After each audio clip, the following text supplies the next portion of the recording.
Welcome to Raw and Real Real Estate with your host, Marysol Ortiz. Here, we cut through the noise and have honest conversations about the housing market. Each episode brings you real insights, stories, and perspectives from inside the industry, so you can better understand what's really happening in real estate today. Welcome back to Raw and Real Real Estate. Today, I have a special guest, Patricia, who has over 20 years of experience in the title industry. She's seen it all, from smooth closings to the unexpected surprises that can pop up along the way. This episode is meant to answer some of the most important title questions. So if by the end you learned something helpful, please make sure to give it a thumbs up and subscribe so you don't miss on more helpful tips. Patricia, thank you for joining us. Thank you, Marysol, for having me. Thank you so much. Can you start by telling our listeners a little bit about yourself and your background in title? Yes. So my name is Patricia Alvidres. I'm the Senior Escrow Officer at Clear Title. I have been doing this this is actually my 25th year in the title industry. And what I love the most is guiding people through what can sometimes be a scary situation. They feel like it's complicated, like they're not going to know what they're doing, the surprises that they're going to have. And so, especially being able to help those people. A lot of my listeners have heard the word escrow, but don't know what it actually means. Can you explain what a title company and escrow officer really do behind the scenes to get someone from contract to closing? Yes, so escrow is really the middle ground, because we don't represent either party. We make sure both sides of the transaction are protected and everything is done correctly before any money or property changes hands. So behind the scenes, our team is balancing a lot, from making sure the contract terms are followed to coordinating with lenders, realtors, and attorneys, to preparing all the documents needed to close. We're kind of like air traffic control.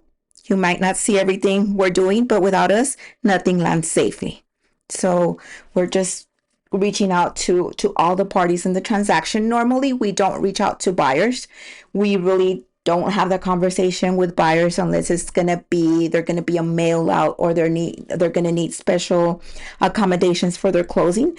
Normally, we do contact more sellers because we need to make sure we have information needed to clear any title issues, which we're going to go into a little bit further. Thank you. So title insurance can feel like just another item at closing, but what is it really, and why should buyers and sellers actually care about having it? Okay, so title insurance is peace of mind. It protects you against anything that happened in the past. So if you're closing today, we have checked title from today back to about 150 years, depending on when even the land was developed, first people that owned the property, everything that changed between the day of closing and then.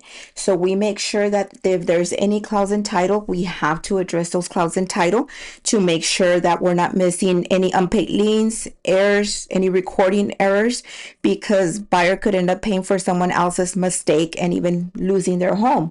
And so even sometimes I hear sellers that do not want to pay for that title insurance. And I always remind them, you know what, if you pay for that title insurance, that means that if there was anything the title company missed, they're never going to go back to the seller. They're always going to come back to the title company. Okay, so just to clarify, Patricia, you don't just go back to the few years that the current owner owned the property. You're researching the entire history of the property. That's correct, Marysol. Okay. So my other question has to do a little more for us to expand on clouds and liens. Can you explain what that means? Yes, of course. In plain English, a cloud on title is anything that questions who really owns the property.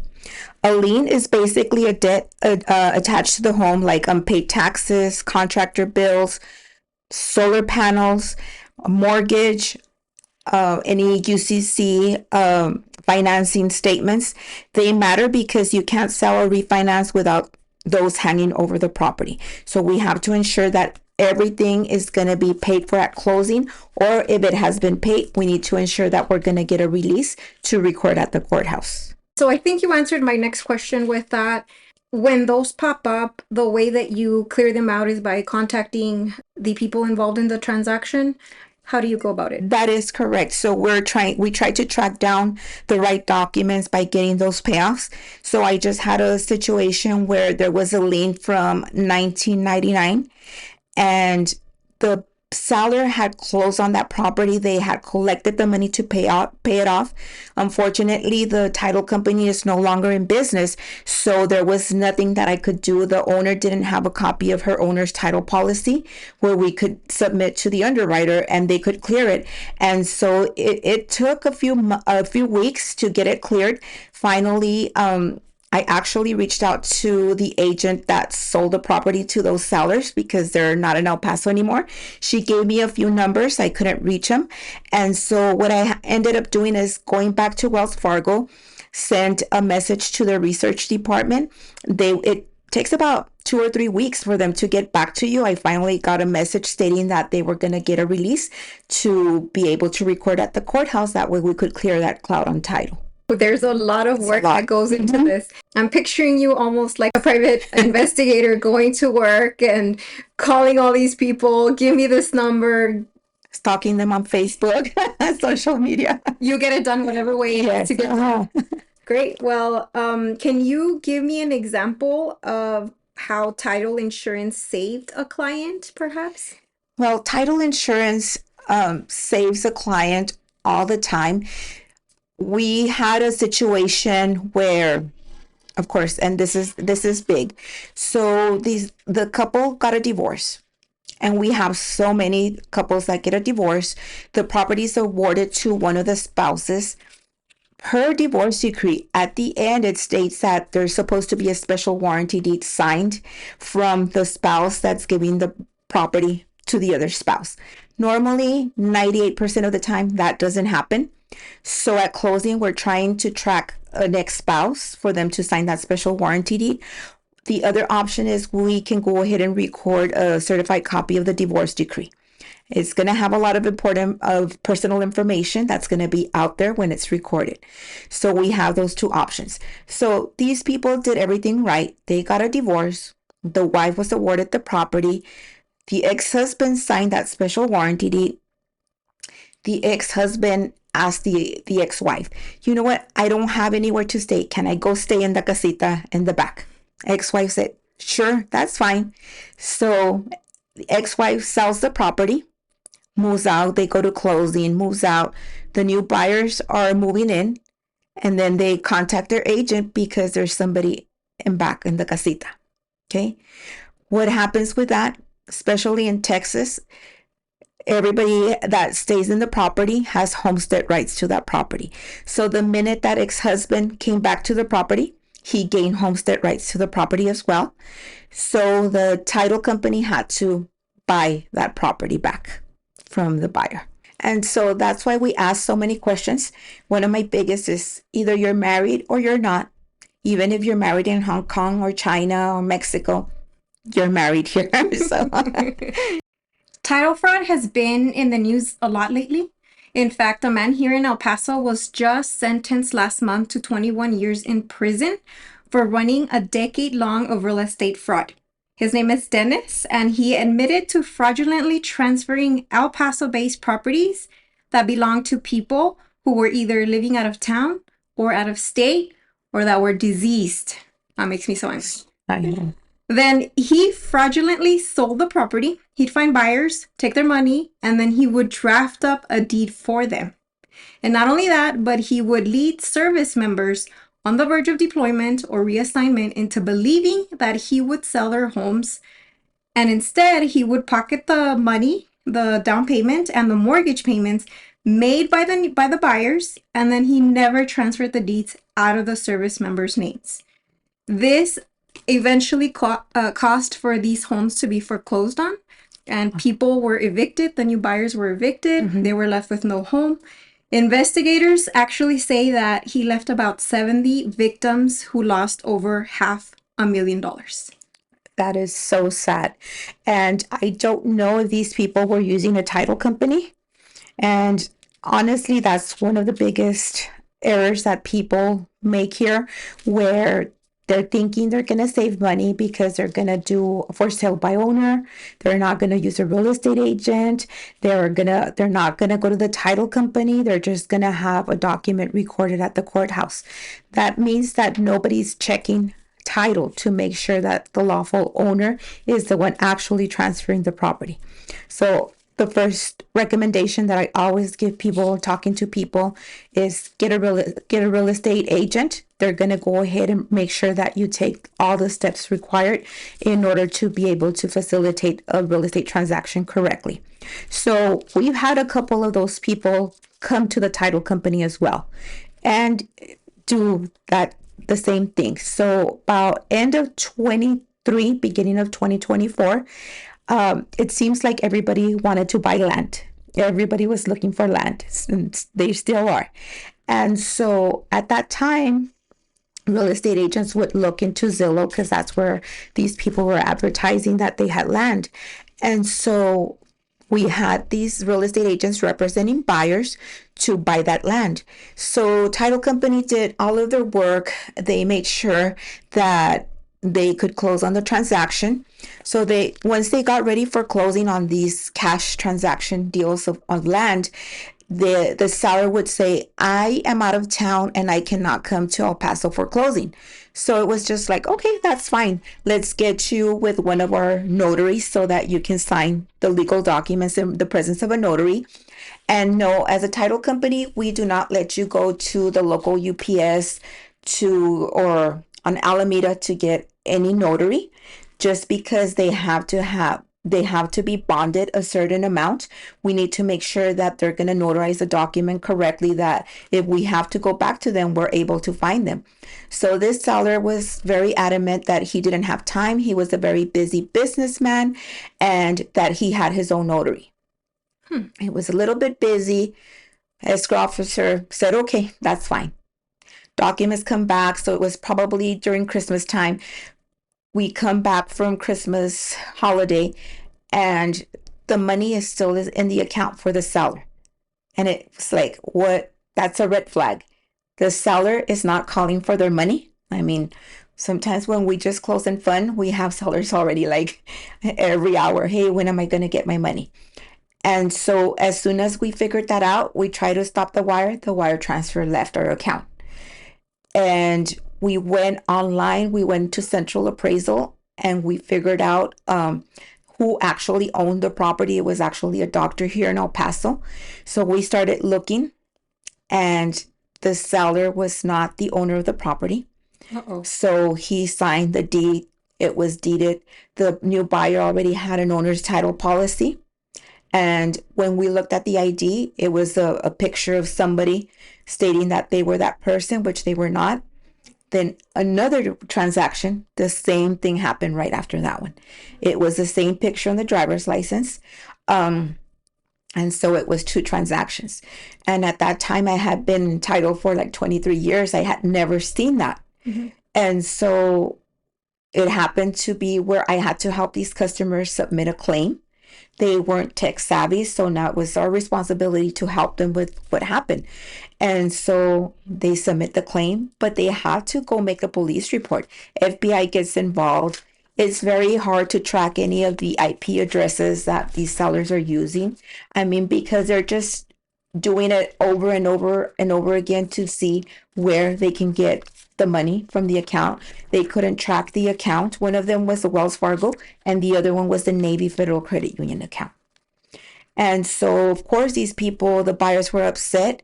One of them was ready to build a restaurant on that land. Thank goodness that he didn't proceed to do that, because one of the biggest things is when finally we were able to finalize the claim, they had to investigate. Unfortunately, it was a very new real estate agent, and that new real estate agent was on both transactions. So that caused a red flag for investigators here as well.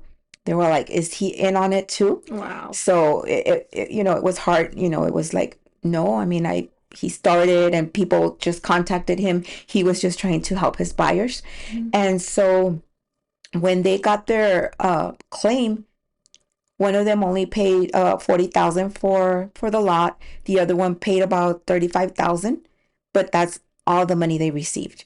So if they paid for earnest money, they paid for surveys, they paid for anything else, you only get what you purchased the property for. Gotcha. Okay. So Wow. it's very important to be careful. So one of the precautions that we've been doing is anytime we know that it's a land transaction, we send FedEx or certified mail to the property reference on central appraisal.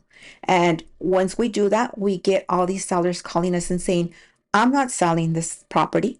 So we know that it's not them. It's somebody that's just doing this research, looking for land, trying to see what they can get away with. And we recently had another one here, and it was it was some land that was going to be sold to a builder. And we got all sorts of IDs and a power of attorney. And he said he was in Texas and the notary was actually from California or vice versa. So we're all like, no, we know that this is fraud. So we decided, you know what, we're not going to do that. Wow. Well, it looks like you do take as a title company some really good precautions. The fact that you send that letter in the mail to let the actual owner know, hey, your property is in escrow, and it can raise that red flag, I think is very helpful. I wish that one of my clients would have had that same experience, that same courtesy. Unfortunately, last year, one of my clients was a victim of title fraud. And he would actually go pick up his mail faithfully. So if he would have received that letter from the title company that was involved in this title fraud, they didn't know, of course, then I think it could have been prevented. His father was actually gifting him a piece of land that he grew up on. He lived there in a mobile home with his family. And then we were working with the builder to build a custom home for his future family. He was engaged and had just found out that he was actually going to have a baby, him and his fiance. And that, I think, added a lot of excitement to the whole construction process. Unfortunately, one of the last appointment that I saw him at, he showed up a little bit late, which was so unlike him. I thought maybe traffic. Maybe that's why he's late. When he showed up, he told us, well, unfortunately, I had a situation come up. I went to go pick up my mail. This piece of land, just to give you a brief description of it, had nothing, but I think maybe it still had a few pieces of the old mobile home that they used to live in. And he showed up to pick up his mail. To his surprise, there was a dumpster in there. And he called the business and was like, hey, why is this dumpster inside my property? He said, no, the owner hired us to clean this property out for him. So somehow he was able to get a hold of this new owner. And the owner said, well, this is my property. I just closed on it. I bought it from. And then he gave him his father's name. At the time, when we were looking to do this construction for him, it was still under his father's name. As I mentioned, it was going to be gifted to him. So very confused, he calls his father and he asks, hey, did you sell our land? And his father was shocked. He knew nothing about it. So right away, he just started calling real estate attorneys and seeing what he could do. When he told me, hey, yeah, it looks like we are, somebody fraudulently sold this piece of land, I was like, do you have a title company name? Did they say anything? And they did. They gave the title company name. So I reached out to the title company and I said, listen, I know you're gonna tell me, how do you know you have the real, you're working with the real owner, and we didn't close the sale with the right owner. So I said, I know this might sound fishy. It's like my word against the actual seller or the fake seller, but can you please look into this address? And so the person I spoke to passed the message and I followed it for a few days. I remember it was in Socorro, so Socorro PD called me to get just a brief input of what happened, what was my part in it, which really wasn't much.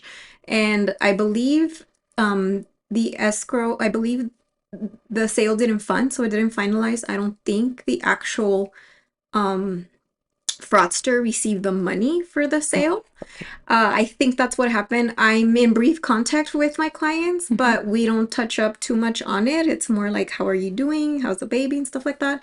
Very brief, but I think they're still in legal matters, and it's very unfortunate that this happened. But like I said, I'm really glad that you go and actually go at great lengths to try to prevent that.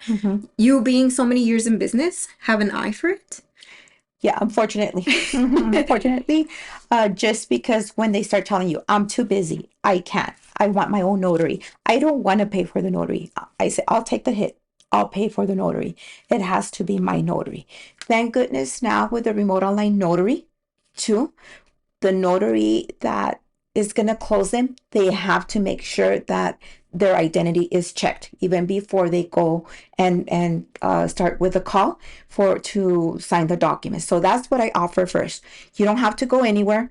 Somebody can close you on your phone with a laptop or a desktop with a computer, but their identification, they have to go through a very strict identification process to make sure they are the ones selling the property. They are the ones selling the property. So the other day we had one of our owners from the title company come in, and he gave a presentation, and he mentioned that if you don't have a lien in your property, if you've already paid off your property, to go and put a lien on your property for at least $1. Oh, Okay. wow. Because what's going to happen is the title company is going to get alerted. Oh, you have a lien. So let me call the seller because I need to get payoff on this lien. Because otherwise, we see where sometimes it says no liens on that property. So I call the agent. That's the first thing I do. Hey, there's no liens. Did they tell you anything? Did you find out if there was any liens or anything like that? Well, yeah, there's a solar panel. They have solar panels, or they have this. And so we go back and make sure that there's nothing that we miss, because we want to make sure if there's a lien or anything that we catch it. But because if there's no liens, we just ask for social security number, we proceed to closing.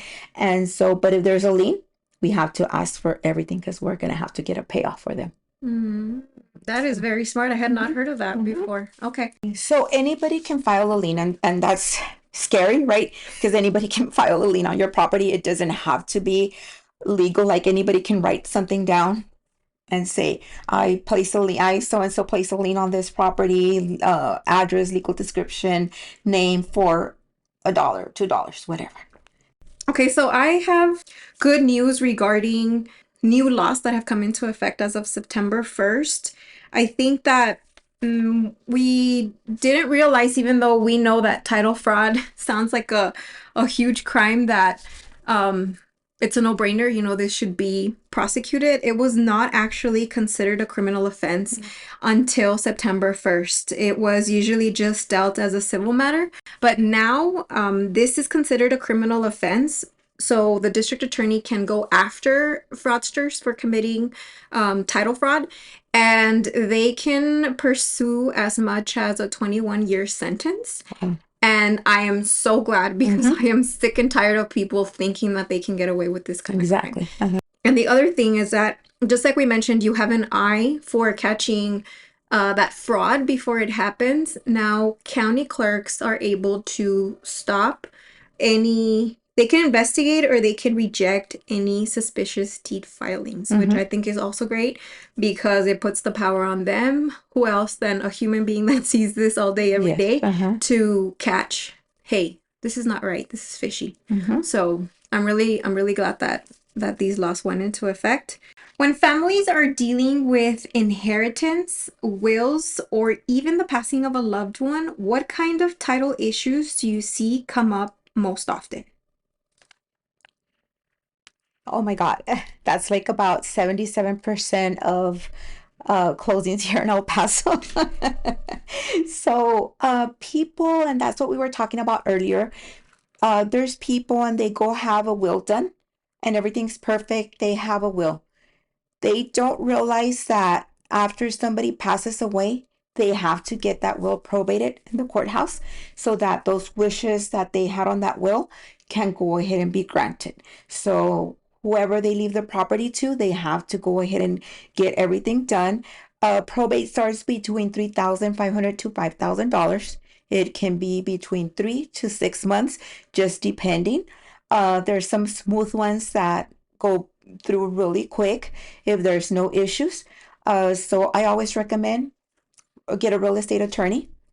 If it's been 4 years after somebody passed away and they have a will, they can no longer probate the will. Okay. If they can't find their original will, they can't probate the will. So those two things are very important to make sure that if you have a will, somebody knows where the original is and that it gets probated before the 4 year mark. Uh, Another thing that I found out is you can actually put your original will in the El Paso County Clerk's office. Okay. Okay. I had a transaction. We were doing a sale and this kept coming up, something in reference to a probate. And so one of the sellers, I'm all like, are you sure this is the seller? Because it says it has a probate. And so she finally told me, she'd say, oh, it's because my will is in the probate. So anytime I do anything, it's going to appear. So I had to call the county. I found out and they told me, the El Paso County Clerk's office, yes, we can go ahead and save an original will here. Wow, that is really going to save some time for a lot It of is, people. exactly. But somebody has to know where it is, Don't right? keep it a secret. Let Don't your keep it a family secret. know. Mhm. Okay, so we do. I personally also do run into that a lot. We have a will, and yay, that's great. But unfortunately, it takes thousands to Exactly. make. When we talk about probating a will, it's pretty much making this will count. Carrying out the wishes of your loved one is not going to happen because it's on the will. You have to Mhm. probate it and then it actually goes into effect. So those are really good tips. What advice would you give heirs in this situation to make everything smoother? Okay, just to let people know where the original will is, what they're gonna do, kind of already save that money, Mm-hmm. start a savings maybe so that they can get the will probated. Because if it's gonna be after the 4 years, then we have to proceed to doing an affidavit of heirship. Okay, an affidavit of heirship has to make sure that anybody entitled to the property has an interest in the property has to come and sign all the documents deeding the property over from their name to the new buyer's name. And one of the biggest things is if, let's say, I'm married, I pass away, my interest goes to my surviving spouse um, through an affidavit of heirship, but we have to have somebody state all the facts. But if I had children from a previous marriage, then my half goes to the kids from my previous marriage, and then the half to my surviving spouse. Okay. Okay, so a lot of the times we have those kids from a previous marriage that don't want anything to do with the property or don't want to know anything about the property. We can't contact them, we can't find them. So then it stops the closing. Yes, and I have Mhm. unfortunately been on transactions where this happens. One that really comes to mind, it was very unfortunate that, people don't have good relationships or close Mhm. relationships with siblings, or when the sibling passes, then their right to the property goes to their kids. Maybe they don't have a good relationship with the kids. Maybe one's in jail, maybe one is diseased. Now it goes to their kids, and it's such a lengthy process. And that's why we're sharing this information, because we want to save you headaches. We want to save you time. I think that when somebody passes, it is already hurtful enough. It's already such an emotional process. And when we have properties involved and wills, and it just complicates things. So let's avoid that. Let's It get does. ahead of the game. It does. And I always recommend people call me all the time. And my biggest disclaimer is I'm not a real estate attorney. So this is what I'm going to recommend to you. And so they're always, who should I call? I said, well, go to Google and go look at reviews of people, all the attorneys that do real estate. I said, I can give you 3 names, choose from those 3 names, but go and talk to an attorney and let them know exactly what your wishes are. There's the Ladybird deed now. There's the life estate. Those documents, let's say that as long as I'm alive, I'm gonna put on the Ladybird deed. As long as I'm alive, I have the right to do anything in my property. Once I pass away, the property is going to go to so and so. That document has to be signed, notarized, and recorded at the courthouse. So when somebody passes away, and they want to start, the heirs want to start selling property or whatever they want to do, that document is going to come up, and all the title company is going to ask is, can you provide me a copy of the death certificate so we can make sure that the person is deceased? And then they can go ahead and proceed with the sale of the property. There's a life estate, kind of the same thing. So it protects my rights while I'm alive, that nobody can take my property away from me until I pass away. Then the property goes to the heirs or whoever I name on those documents. Yeah, those two are definitely something that you should keep in mind. Like Patricia said, reach out to a real estate attorney if you're interested in getting more information. Personally, I am familiar with Ladybird deed myself, and I can tell you when it comes to passing property from yourself to maybe your kids or somebody else, or vice versa, your parents are getting older, getting up in age, and you want to make sure that you're not stressing about this kind of stuff once they pass. Look into this Ladybird deed. It's actually only a few $100s. If you shop around, you could get different prices. I'm not going to throw a price on here, but I can tell you a few $100s is much less than thousands to probate a will. And like Patricia said, with the death certificate, we're able to just make sure that we finalize that. It almost seems like a shortcut. It does. To getting It is. that property in line under the names that it should be under. Patricia, what new challenges are you facing today in title work that weren't such a big deal in the past? Fraud, cybercrime are the biggest new challenges. 10 years ago, I don't think people worried that much about emails getting hacked. Maybe 10, 12 years ago. And one of the biggest things is, as a title company, we're very secure in how we send emails, how emails come in. But when I send emails to you, the hackers can hack them, and they can see that you're working on a real estate transaction that you're going to be closing pretty soon. And then they hack your email. They email your buyer, and they send them fraudulent wired instructions saying, hey, you know what? The title company just sent me these instructions. If you wire the money right now, you're going to get a discount, $100 discount, because it happens. I was actually in Corpus Christi.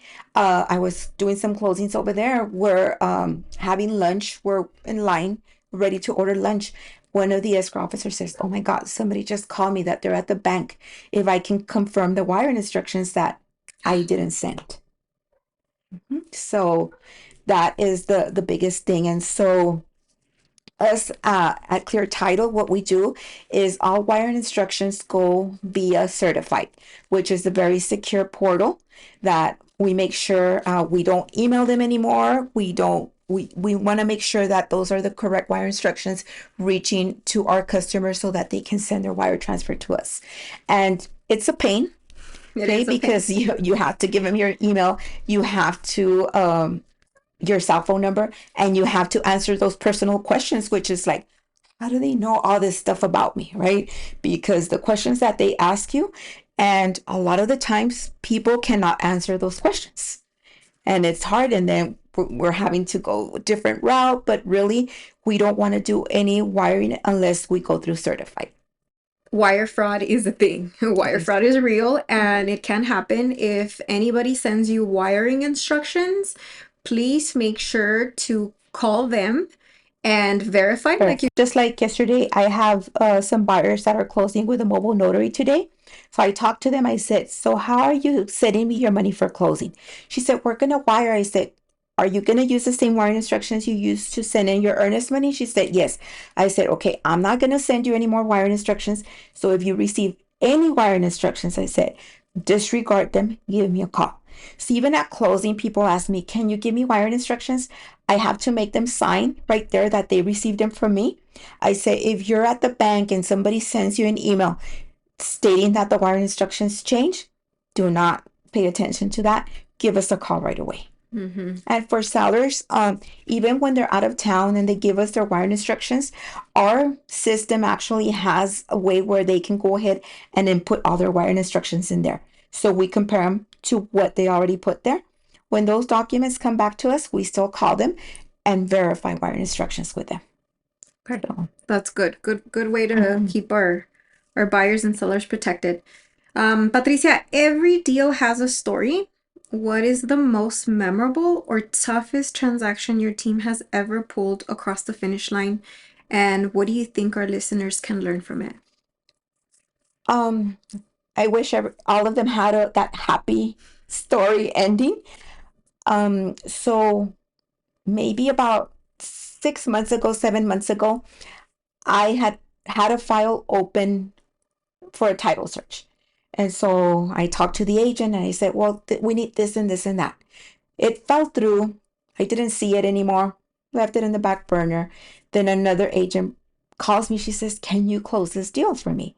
And I'm all like, we're going to move it from title company. So that's the biggest red flag, when they're going to move it from another title company to you. So I said, why are you moving it? Well, it's because they can't close it over there and this and this and that. And I'm all like, well, you need to give me all the facts. Give me a copy of the title commitment.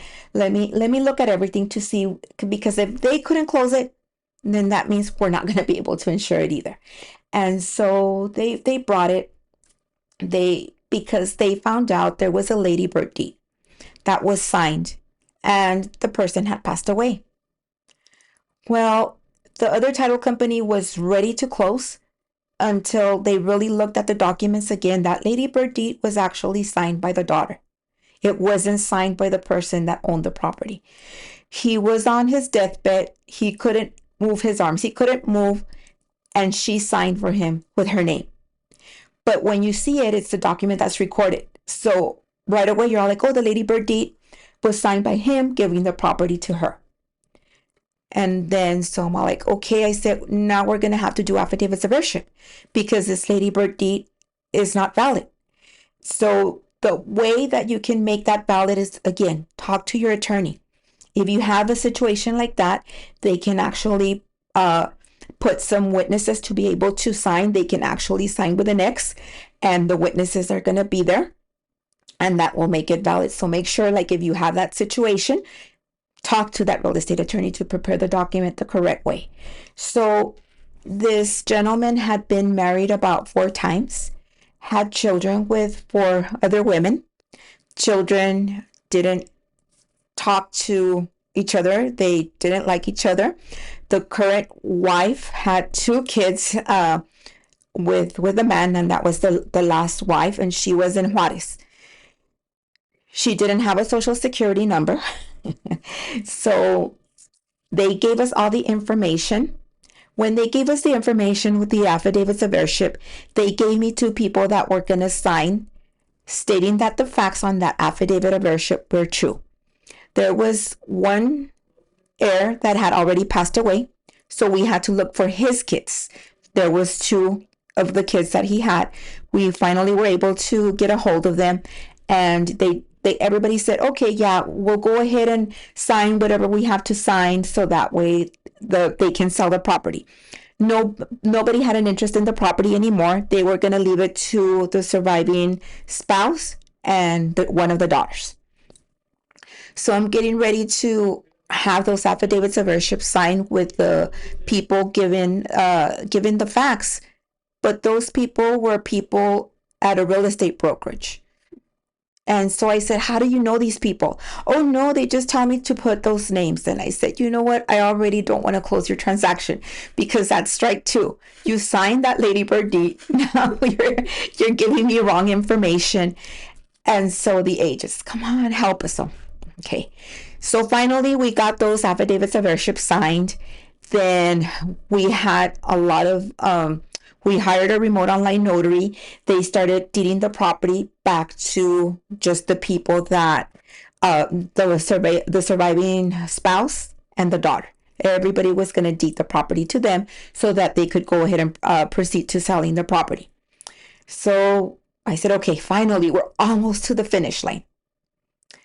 One of the heirs did not want anything to do with the property. Everybody signed the special warranty deed deeding the property to them, except that one. So now I'm out a survey affidavit of heirship, preparation from the attorney, recording, and we were not able to close that transaction. And that gentleman called me. He said, you need to take me off title because everybody's calling me. They want to buy the property and he's entitled. I said, there's no way I can take you out of title. We recorded those affidavits of heirship.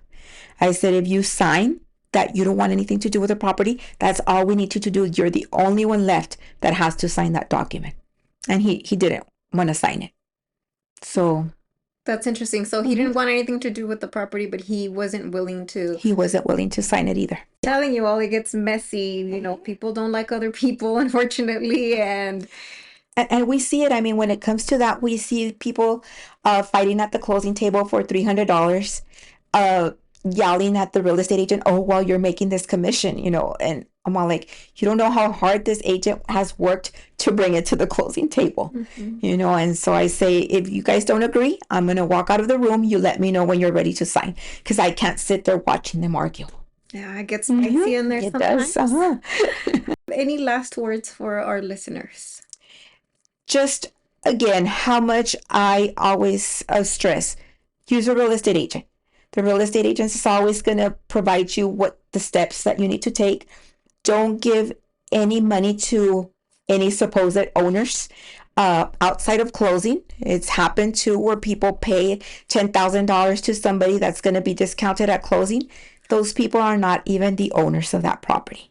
So my biggest thing is use a real estate agent. They're going to make sure that they take you and they provide you with all the steps needed to be successful in the closing of a real estate transaction.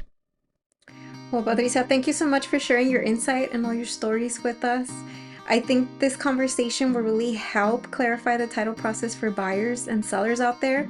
For anyone listening who wants to learn more or has questions, I'll be sure to include Patricia's information in the show notes. If you got value from this episode, make sure to give it a thumbs up and subscribe. Until next time.